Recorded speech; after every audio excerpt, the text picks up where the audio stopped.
I would hope that one of your questions, once you say, okay, here's my target market, and this represents some strategic referral partners, the first thing that I'd ask you to do is, what are the characteristics?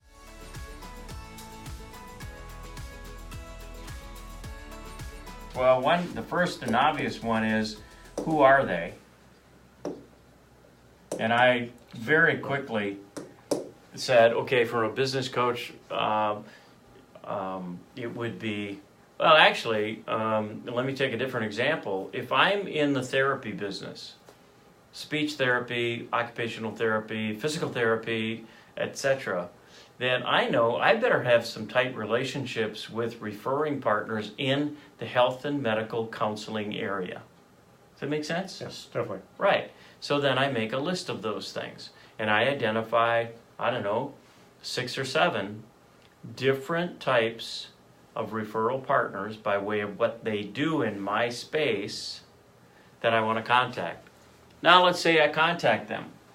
So who is included with the what?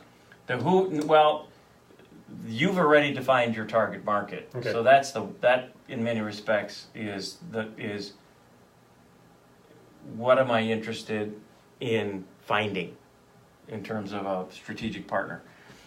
Who are they? Are the various professions. We have a senior care company that we're working with. They are intermediaries, and what we're finding is great potential is making sure we've got great contacts at churches. I mean, my gosh, they've got senior outreach committees at churches. Now, it might sound like, well, you're taking advantage of churches. No, actually, I'm not. I'm bringing them a service that they may not be aware of. Okay, let's keep going.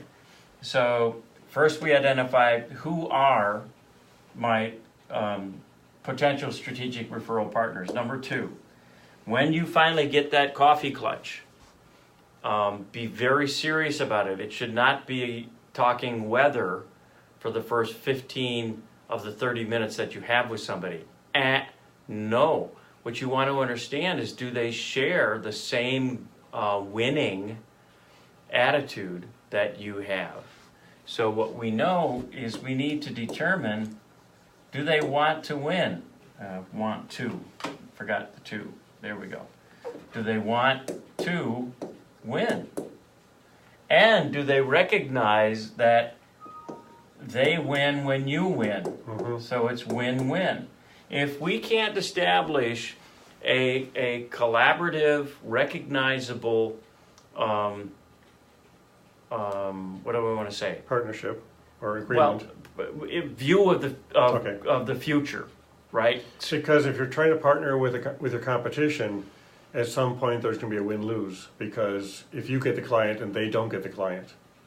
Because I do partner with other video companies in the area, and we team up to do a larger project. And so those are strategic partnerships. But if we started going after the same client, or even worse, is if I bring them in on a job of mine, and then they go after that client. So that's a risk. Yeah. So that's part of the who, is you need to partner with someone who you can trust.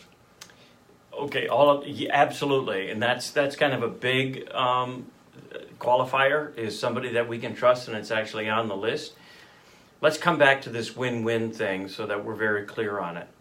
If you have a very, very aggressive growth objective, but the person you're talking to does not share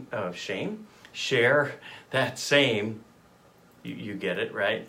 That same passion for growth, then you know it's going to be a one-way street. You know that this is just simply not going to work, because your passion for delivering the value that you bring to your target market is just greater and more aggressive than that other person. So if you don't find that person shares the same passion for growth and the delivery of collectively the value to the marketplace, then they're not going to be a good partner. Okay? I've seen that happen on any number of occasions where in the initial conversation I'm detecting that This person really doesn't share the growth passion that I have, and that's enough to say. And so I'll just say, it was a real pleasure to meet you. I'm not quite sure that we are on the same stage for growth. So I wish you all the luck. If I find someone along the way that I think you'd be appropriate to serve, I'll be very happy to refer you. First and foremost, again, let's go through it. You're going to identify who are they, and you do that by way of profession, right? So are CPAs and accountants great referral partners for us? Absolutely they are. Absolutely. Okay, well, who are the very well-known CPAs and accountants in this area that I would want to talk to? Okay, simple start. Simple start. Then I have a conversation with them, and I find out whether or not they share my same passion for growth and my mission for how I want to take care of clients. Okay, well, if that's all shared, all is good.